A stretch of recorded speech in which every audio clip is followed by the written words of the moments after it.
Gênesis, capítulo 37. Nessa mesma época, Jacó se estabeleceu na terra de Canaã, onde seu pai tinha vivido. Essa foi a história de Jacó. Entretanto, ela continua com José, na época com 17 anos de idade, que ajudava seus irmãos no pastoreio dos rebanhos.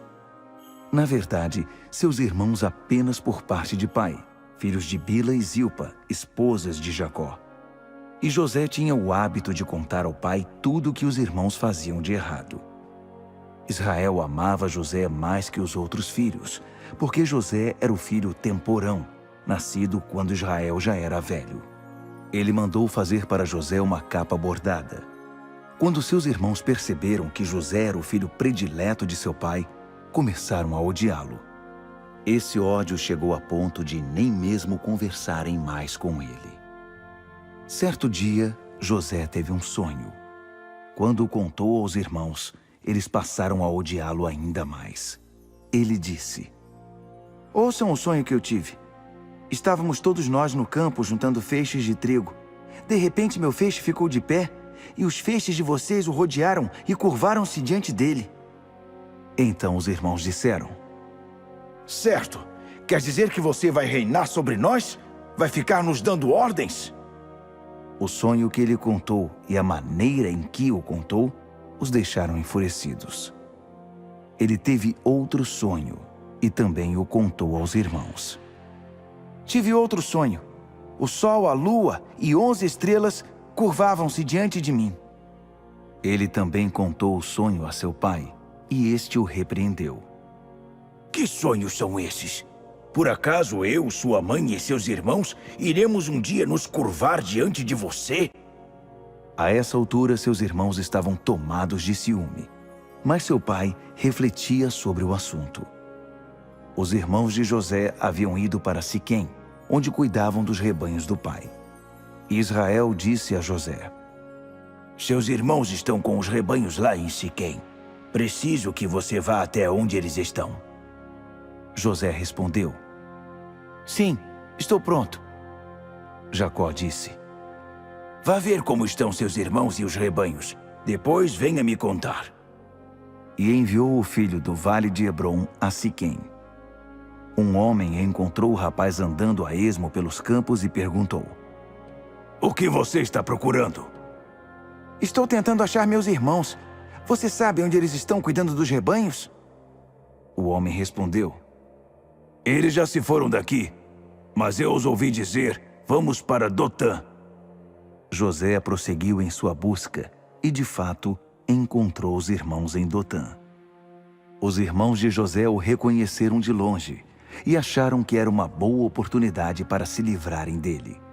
O plano era este: "Lá vem o sonhador.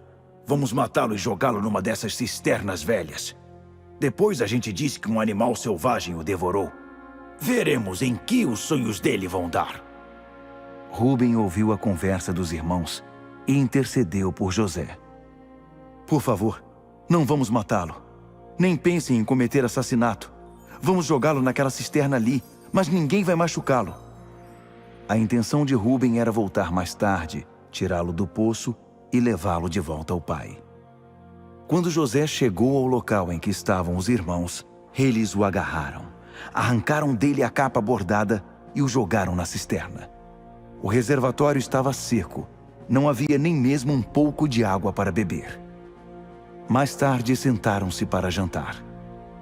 De repente avistaram uma caravana de ismaelitas que vinha de Gileade com os camelos carregados de especiarias, óleos e perfumes para vender no Egito. Judá sugeriu: "Irmãos, o que vamos ganhar se matarmos nosso irmão e ocultarmos as provas? Vamos vendê-lo para os ismaelitas em vez de matá-lo. Afinal de contas, ele é nosso irmão, sangue do nosso sangue." Os outros concordaram com ele. Na hora em que os comerciantes estavam passando, José foi tirado da cisterna e seus irmãos o venderam por 20 peças de prata aos ismaelitas. Os compradores levaram José para o Egito. Mais tarde, Rúben foi procurar José na cisterna, mas ele não estava lá. Então rasgou as roupas em sinal de desespero e interrogou os irmãos: O menino não está mais lá. O que vou fazer? Eles pegaram a capa de José, mataram um bode e mergulharam a capa no sangue. Levaram de volta a bela peça de roupa ao pai e disseram: Achamos isto. Olhe para ela. Não parece a capa de seu filho? Na mesma hora, ele a reconheceu. A capa de meu filho. Um animal selvagem o atacou e o despedaçou. Jacó rasgou as roupas em sinal de luto. Vestiu-se com um pano de saco e chorou muitos dias a morte do filho. Os outros filhos e filhas tentavam consolá-lo, mas ele não queria ouvir ninguém. Dizia: Irei para o túmulo ainda chorando por meu filho. E chorava muito por ele. No Egito, os midianitas venderam José a Potifar, um dos oficiais do faraó, administrador da casa real.